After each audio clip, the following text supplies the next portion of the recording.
மாண்புமிகு பிரதமர் என்று சொல்லுவது போல், மாண்புமிகு முதலமைச்சர் என்று சொல்லுவது போல், பிரதமர் என்கிற இடத்தில் பறையை வைத்த பெருமை இந்த இயக்குனருக்கும் இந்த இயக்க படத்தின் குழுவினருக்கும். பார்ப்பனர்கள் சேர்ந்து வாழுகிற இடம் பார்ப்பனச்சேரி, அது நடைமுறையிலே இருந்திருக்கிறது.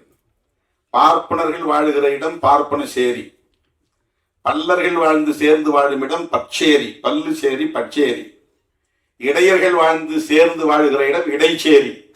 எல்லா ஊர்களுக்கும் சேரி என்பது பொதுவான பெயர். ஆனால் அது இன்றைக்கு பறையர்களுக்கு மட்டுமே உரிய பெயராக மாறி, மற்ற தோல் கருவிகளுக்கெல்லாம் சமூகத்தில் மரியாதை.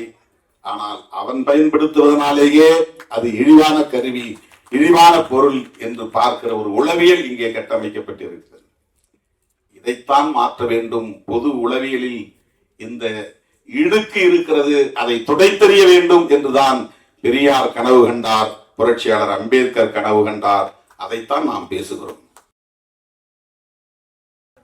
மாண்புமிகு பறை தமிழர் பண்பாட்டு கூடல் என்று சொல்லக்கூடிய வகையில் ஒரு இனத்தின் பண்பாடு குறித்து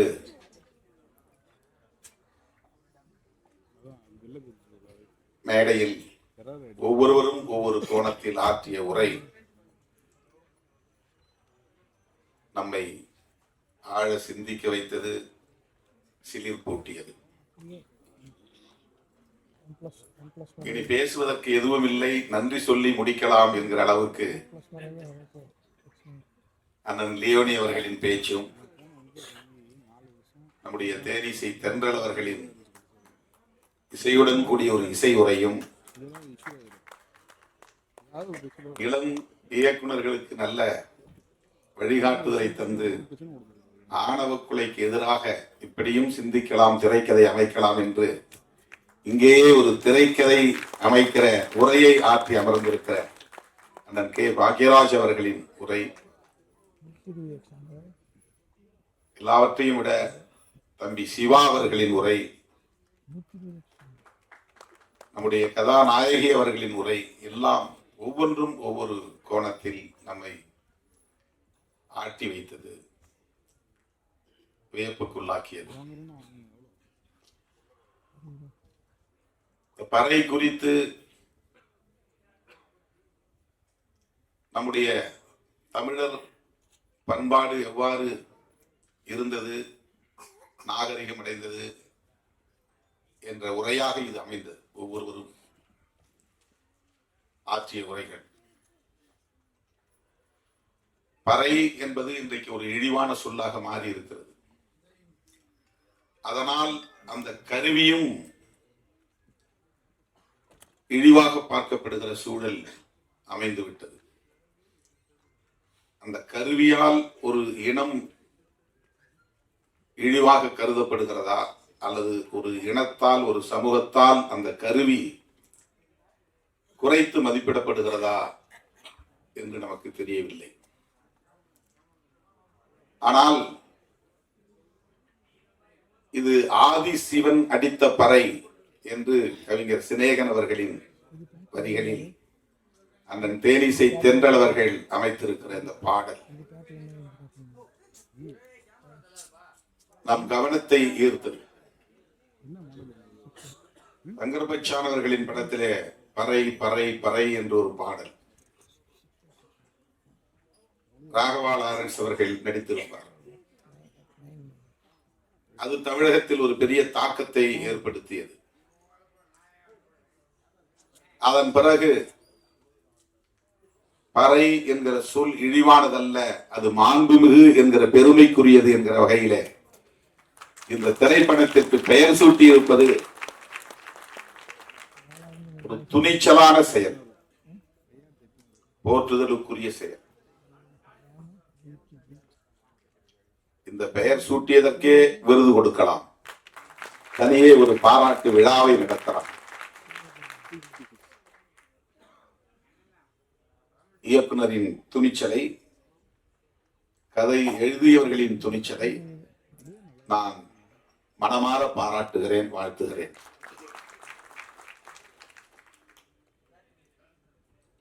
பறை என்பது ஒரு பொதுவான சொல்.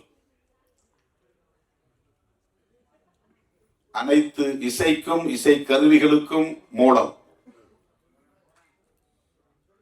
அதிலிருந்துதான் இசைக்கருவிகளின் வடிவங்கள் மாறி மாறி வெவ்வேறு பெயர்களை பெற்றிருக்கின்றன. ஒரு சமூக ஆய்வாளர் சொன்னார், பறை என்கிற அடையாளம் கொண்ட ஒரு சமூக பிரிவில் இருந்துதான் அனைத்து சமூக பிரிவுகளும் உருவாகின என்று அவர் ஆய்வில் சொல்லுகிறார். வெவ்வேறு பெயர்களை தாங்கி மாறி மாறி போகிறார்கள் என்று.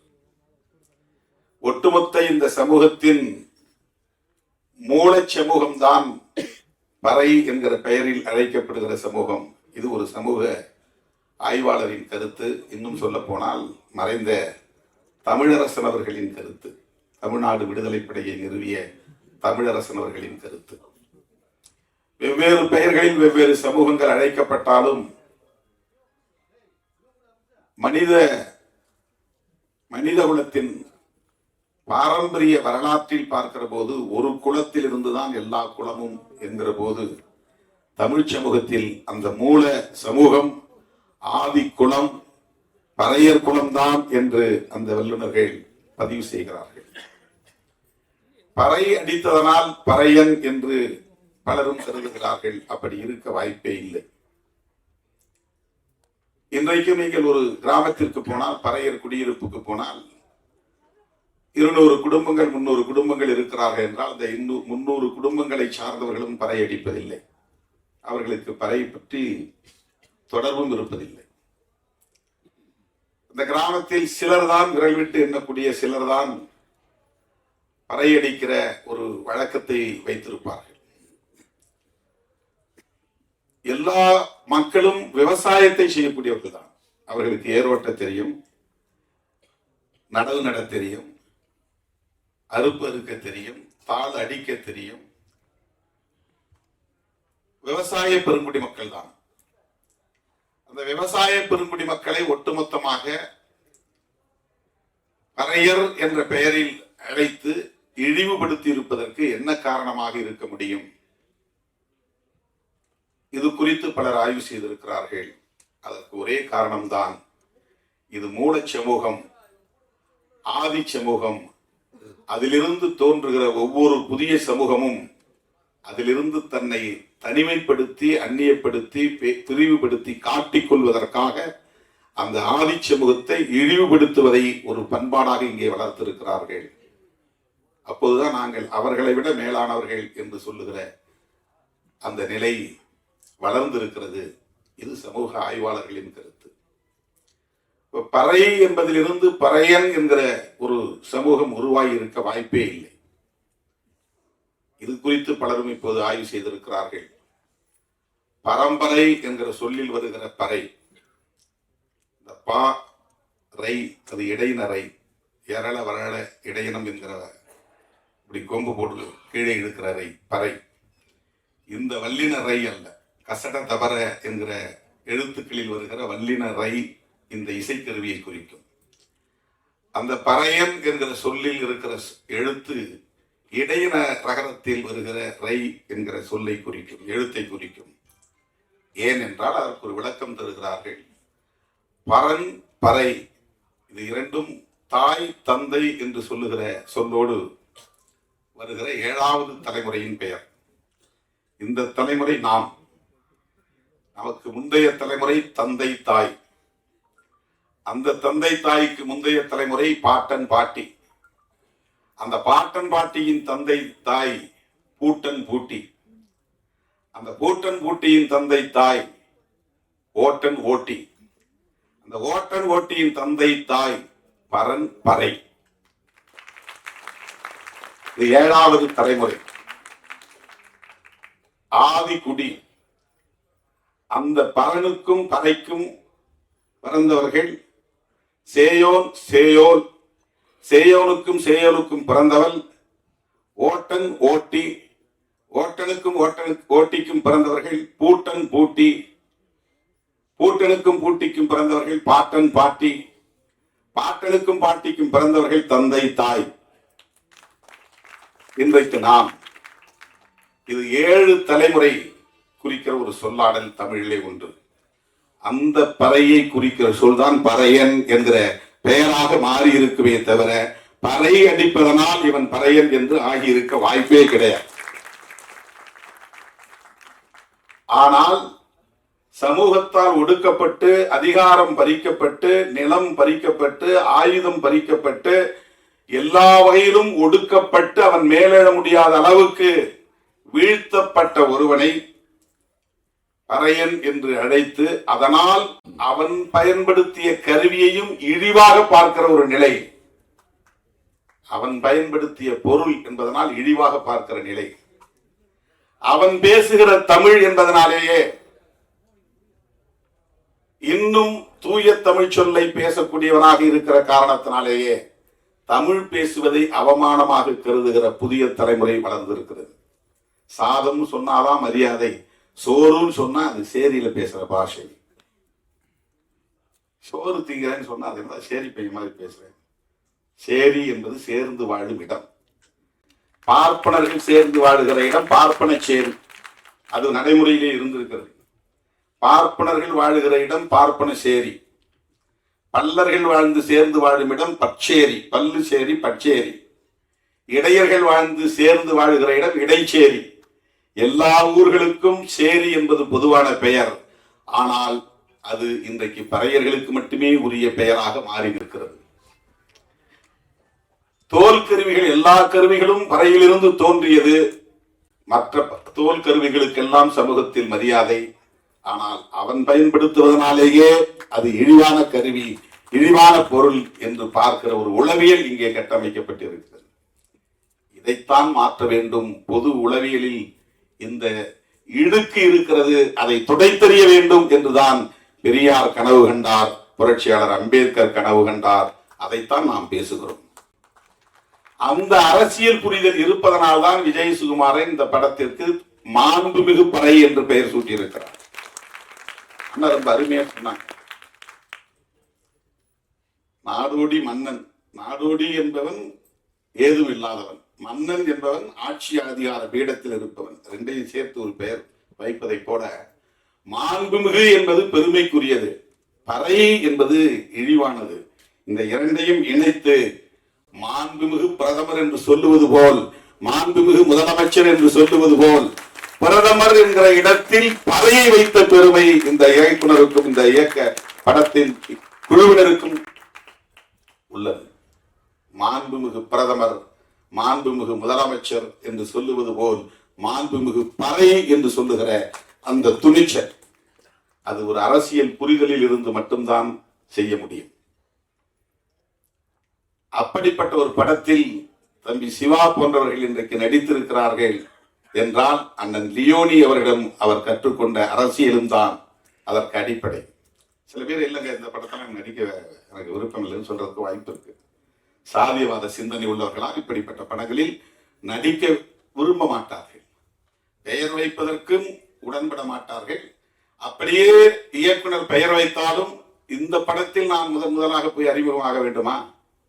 படத்துல முதல் படத்தில் நடிச்சாக்க அந்த படத்துடைய பெயர் சேர்ந்து போகும். சில பேருக்கு பெயர் முன்னிட்டுல சேரும். அப்போ இவருக்கு என்ன முன்னிட்டு வரும்? அவருக்கு ஒரு தயக்கம் வரும். ஆனால் நான் ஒரு பறையனாகவே வாழ வேண்டும், பறை கலைஞனாகவே வாழ வேண்டும் என்று திண்டுக்கல் சக்தி கலைக்குழுவில் போய் நான் ஒரு மாதம் பயிற்சி பெற்றேன் என்று சொல்லுகிற இந்த துணிச்சல். மறைந்த கவிஞர் இன்குலாப் சொல்லுவார், பார்ப்பனியத்தின் கொடூரத்தை உணர நீ பறையனாய் வாழ்ந்து பார் என்று அவர் கவிதை எழுதியிருப்பார். பார்ப்பனியத்தின் கொடூரத்தை உணர நீ பறையனாய் வாழ்ந்து பார். அவரவர் இருப்பிலிருந்து எல்லாவற்றையும் பார்க்கிறோம். பிறரின் நிலையில் இருந்து அவர்களை புரிந்து கொள்வது என்பது அது ஒரு தனி பயிற்சி. அண்ணன் பாக்கியராஜ் என்ன சொன்னார், எவ்வளவு நகைச்சுவையோடு சொன்னார். ஒரு மணி அடிச்சுக்கிட்டே தீபாராதனை காட்டுறதுங்கிறது சாதாரண ஒரு வேலை இல்லை. அதுக்கும் ஒரு ஞானம் வேண்டும், பயிற்சி வேண்டும். சர்வர் வேலை செய்யறதுக்கு ஒரே நேரத்தில் 10 பேர் வருவான், 10 விதமா ஆர்டர் பண்ணுவான். அது அனைத்தையும் கேட்டு மனசுல ஞாபகத்துல வச்சு அதை போய் ஆர்டர் பண்ணி வாங்கிட்டு வந்து எவன் எது கேட்டானோ அவன்கிட்ட கொடுக்கணும், அவனுக்கு தகுந்த மாதிரி பில் போட்டு வாங்கி கொடுக்கணும். இது எவ்வளவு பெரிய பணி தோழர்களே. பறையனாய் வாழ்வது என்பது அவ்வளவு கடினமானதல்ல. நீ மன்னனாய் வாழ்ந்துவிட முடியும் இந்த சமூகத்தில், ஒரு பறையனாய் வாழ முடியாது என்பதுதான் இன்குலாப் அவர்களின் அனுபவம். ஒவ்வொரு நாளும் ஒவ்வொரு களத்திலும் அவர்கள் சந்திக்கிற அவமானங்களும் இழிவுகளும் அவமதிப்புகளும் தாங்கிக் கொள்ள முடியாது. திரைப்பட வாய்ப்பு கேட்டு வந்தேன், என்னால் முடியாது என்று என்னை வீட்டுக்கு அனுப்புகிற போது அந்த வீட்டுக்கு போறது எனக்கு பெரிய அவமானமா இருக்கு, திரும்ப போறது, அதனால நான் அங்கேயே வேலை செய்வேன். அந்த ஒரு சின்ன அந்த ஒரு நிகழ்ச்சியில் அவர் இருக்கிற அந்த ஈகோ அவருடைய மானம் தொடர்பான ஒன்றாக இருக்கிறது. திரைப்படத்துல வாய்ப்பு கிடைக்கல, நான் திரும்ப போனா ஊர்ல இருக்கிற என்ன நினைப்பான், அது எவ்வளவு பெரிய காயத்தை மனசுல ஏற்படுத்தும். எப்படி நம்ம தலையிலிருந்து வாழ முடியும், மற்ற இளைஞர்களோட எப்படி அங்க நடமாட முடியும், அது எனக்கு பெரிய தலைக்குனிவை தரும் அப்படின்னு நினைக்கிறார். இந்த மான உணர்ச்சி ஒவ்வொரு மனிதனுக்கும் உண்டு. ஆனால் அத்தனை இடங்களிலும் அவன் காலடி வைக்கிற அத்தனை இடங்களிலும் அவனுக்கு இழிவும் அவமதிப்பும் இருக்குமே. ஆனால் அவன் உள்ளம் எந்த அளவுக்கு ஒவ்வொரு நாளும் காயப்படும் என்பதை உணராமல் பலர் பேசுகிறார்கள் என்பதனால் தான் இன்குலாப் சொன்னார், நீ பார்ப்பனியத்தின் கொடுமையை உணர வேண்டுமானால் பறையனாய் வாழ்ந்து பார் என்று சொன்னார். அந்த பறையன் என்பது இந்த பறையடிப்பவன் என்கிற பொருளில் இல்லை. இந்த சமூகத்தால் வீழ்த்தப்பட்ட ஒரு பெரிய சமூகம், ஆதி சமூகம். தோழர்களே, சாதி அமைப்பு என்பது இந்த சமூகத்தில் எவ்வளவு கொடூரமான தாக்கத்தை ஏற்படுத்தி இருக்கிறது. ஆணவ கொலை பற்றி அவருடைய அனுபவத்தை அண்ணன் பாக்கியராஜ் சொன்ன போது ரொம்ப அதிர்ச்சியாக இருந்தது. அது இன்றைக்கும் தொடர்கிறது. இது ஒவ்வொரு மனிதனுக்குள்ளும் தன் குடும்ப கௌரவம், சாதி கௌரவம் என்பதோடு இணைக்கப்பட்டிருக்கிறது. 10 மாதம் சுமந்து ஈன்றெடுத்த பிள்ளைக்கு பாலூட்டி சீராட்டி பாராட்டி வளர்த்தாலும், பல கனவுகளோடு அவர்களை கொஞ்சி மகிழ்ந்து வளர்த்தாலும், தன் குடும்ப கௌரவம் பாதிக்கப்படும் என்கிற போது அதற்கு விஷம் கொடுத்து நஞ்சு கொடுத்து கொள்ளக்கூடிய அளவுக்கு அவர்களின் சாதிய உளவியல் இங்கே கட்டமைக்கப்பட்டிருக்கிறது. பெற்ற பிள்ளையை படுகொலை செய்யக்கூடிய அளவுக்கு ஒருவனை உந்தி தள்ளுகிறது என்றால் அது எந்த அளவுக்கு ஒரு பித்துக்குளித்தனமான உளவியல். இதை சாதியவாதிகளால் ஒருபோதும் ஏற்றுக்கொள்ள முடியாது. ஆனால் இதை எதிர்த்து போராட வேண்டும் என்கிற உணர்வு இன்றைக்கு திருமாவளவன் போன்றவர்கள் வந்த பிறகு நிகழ்ந்ததல்ல. 2000 ஆண்டுகளாக இந்த போர் நடந்து கொண்டே இருக்கிறது. சாதி இரண்டொழிய வேறில்லை என்று அவ்வை பாட்டி சொன்னதிலிருந்து, ஆண் சாதி பெண் சாதி ஆக இரு சாதி வீண் சாதி மற்றையெல்லாம் என்று சித்தர் காலத்தில் பாடிய காலத்தில் இருந்து, பரப்புக்கும் எல்லா உயிர்க்கும் என்று ஐயன் திருவள்ளுவன் 2000 ஆண்டுகளுக்கு முன்பே சொன்னது. இவையெல்லாம் இந்த சாதிய கட்டமைப்பை எதிர்த்து நடத்திய யுத்தத்தின் எச்சங்கள், பதிவுகள். நாம இன்னைக்கு புதுசா பேசல. ஐயன் திருவள்ளுவனே இந்த சாதி அமைப்பு கூடாது என்ற ஆதங்கத்தை அவர் வெளிப்படுத்தி இருக்கிறார். இது நீண்ட நெடிய ஒரு போராட்டமாக இருக்கிறது. அந்த போராட்டத்தை வெவ்வேறு வடிவங்களில் இன்றைக்கு நாம் மைய நீரோட்டத்தில் இணைக்கிற முயற்சி. இவ்வளவு பெரிய நிகழ்ச்சி, ஒரு திரைப்படத்திற்கான தலைப்பு, ஒவ்வொரு களத்திலும் ஆகச்சிறந்த ஆளுமைகள் வந்து இது குறித்து ஆற்றுகிற உரை, இவையெல்லாம் ஒரு மெயின் ஸ்ட்ரீம் பாலிடிக்ஸ்குள்ள இந்த விஷயங்களை இணைக்கிற பெரிய முயற்சி. இப்படி ஒரு பொதுவெளியில் அனைத்து தரப்பாரும் விவாதிக்கக்கூடிய ஒரு களத்தில் இந்த பொருள் கருப்பொருளாக இன்றைக்கு கையாளப்படுகிறது என்றால் எவ்வளவு ஒரு வேட்கை நமக்குள்ளே இருக்கிறது, தாக்கம் இருக்கிறது, சமத்துவ வேட்கை இருக்கிறது என்பதை இது உணர்த்துகிறது. ஆற்றல் ஒவ்வொரு மனிதனுக்குள்ளும் இருக்கிறது. ஆனால் அது சாதியின் பெயரால் இங்கே நசுக்கப்படுகிறது. அதை தடுப்பதற்காகத்தான் அனைவருக்கும் சமமான வாய்ப்பு வழங்க வேண்டும் என்கிற சமத்துவ கோட்பாட்டை ஒரு அரசியலாக நம்முடைய முன்னோர்கள் தந்தை பெரியார், புரட்சியாளர் அம்பேத்கர் போன்றவர்கள் உயர்த்தி பிடித்தார்கள். அதைத்தான் நாம் இன்றைக்கு எதிரொலித்துக் கொண்டிருக்கிறோம், பிரதிபலித்துக் கொண்டிருக்கிறோம், திரும்ப திரும்ப பேசிக் கொண்டிருக்கிறோம். அது இலக்கியம், கலை இலக்கியம் போன்ற தளங்களில், பண்பாட்டு தளங்களில் இன்னும் இன்னும் ஆழமாக போய் வேரூன்ற வேண்டும். அதற்கு இந்த ஆற்றல், கலை திறன்களை பயன்படுத்துவது. 40 வருடங்களுக்கு முன்பே நம்முடைய கே. பாக்யராஜ் அண்ணன் அவர்கள் படத்தில் இது குறித்தெல்லாம் அவர் விவாதித்திருக்கிறார், சாதியை விமர்சித்திருக்கிறார். திரைப்படங்களில் இன்றைக்கு புதிதாக இது வரவில்லை. திரைப்படங்களில் நீண்ட காலமாகவே இதற்கு எதிரான படைப்புகள் நிறைய வந்திருக்கின்றன. பழைய படங்களில் நிறைய பாடல்கள் கூட இருக்கின்றன. அந்த பாடல்கள் எல்லாம் இப்போது எடுத்து சமூக ஊடகங்களில் தோழர்கள் பரப்புகிறார்கள். ஆகவே ஒரு நீண்ட நெடிய போராட்டம். அந்த போராட்டத்திலே திரைக்கலை ஆளுமைகள் தங்களையும் இணைத்துக் கொள்வது, அதற்காக தம்முடைய ஆற்றலை முழுமையாக பயன்படுத்துவது, இது போன்ற படைப்புகளை கொண்டு வருவது, இதன் மூலம் சமூகத்தில் ஒரு தாக்கத்தை ஏற்படுத்துவது மிகுந்த மகிழ்ச்சி அளிக்கிறது.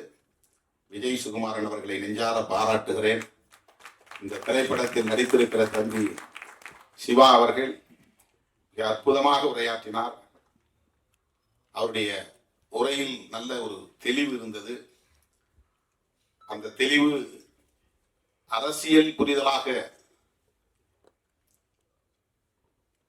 ஒரு நீண்டகால அரசியல் தொலைநோக்கு பார்வை உள்ளதாக நான் புரிந்து கொள்கிறேன். இது போன்ற கலைஞர்கள் தான் திரைத்துறையை கையில் எடுக்க வேண்டும், பயன்படுத்த வேண்டும். ஏன்னா நிறைய பேர் சாதி பெருமை பேசுகிற படங்களையும் இயக்குகிறார்கள், நியாயப்படுத்துகிற இயக்குநர்களும் இருக்கிறார்கள். ஆணவ கொலை, ஆனால் கூட அது கருணை கொலை என்று சொன்னால் அது மெர்சி கில்லிங். இது ஆணவ கொலை, தமிழ்ல கௌரவ கொலைன்னு சொல்லுவாங்க. அதாவது ஹானர் கில்லிங் அப்படிங்கிறத, அது நாம அது ஹானர் இல்லை, கௌரவம் இல்லை, ஆணவத்தால், சாதி ஆணவத்தால் நடத்துகிற கொலை என்று ஆணவ கொலை என்கிறோம். இந்த ஆணவ கொலையை நியாயப்படுத்துகிறார்கள். நமக்கு கவலையாக இருக்கிறது. திரைத்துறையை இப்படிப்பட்ட பிற்போக்கு சக்திகளின் கைகளில் ஒப்படைத்து விடுமோ இந்த சமூகம்? மதவாத அரசியலையும் சாதியவாத அரசியலையும் நியாயப்படுத்துகிற கும்பலின் கைகளில் இந்த துறை சிக்கிக்கொள்ளுமோ என்கிற கவலை இருந்த சூழலில் விஜய் சுகுமார், சிவா போன்ற தோழர்கள் வந்திருக்கிறார்கள். இந்த திரைத்துறையை நாங்கள் முற்போக்கு சிந்தனை களமாக பயன்படுத்துவோம் என்கிற அந்த ஆற்றல் மிக்கவர்களாக இருக்கிறார்கள் என்பதை எண்ணி பெருமைப்படுகிறேன். இந்த திரைப்படத்தில் நாம் முழுமையாக பார்த்தால்தான் என்ன கதை கருப்பொருளாக இருக்கிறது என்பதை அறிந்து கொள்ள முடியும். என்றாலும் கூட இந்த தலைப்பே நம்மை வியக்க வைக்கிறது, ஆழ சிந்திக்க வைக்கிறது. அந்த வகையிலே இது வெற்றி பெற வேண்டும். வெற்றி பெற வைப்பதற்கு தமிழ் சமூகம் முழுமையாக ஒத்துழைக்க வேண்டும். விடுதலை சிறுத்தைகளும் அதற்கு ஒத்துழைப்பாக இருப்போம் என்பதை இந்த நேரத்திலே சொல்லி, எனக்கு இந்த அரிய வாய்ப்பை ஏற்படுத்தி தந்த அண்ணன் லியோனி அவர்களுக்கும், இயக்குனர் விஜய் சுகுமாரன், தம்பி சிவா போன்றவர்களுக்கும் என்னுடைய நெஞ்சார்ந்த நன்றியை தெரிவித்து விடைபெறுகிறேன். நன்றி, வணக்கம்.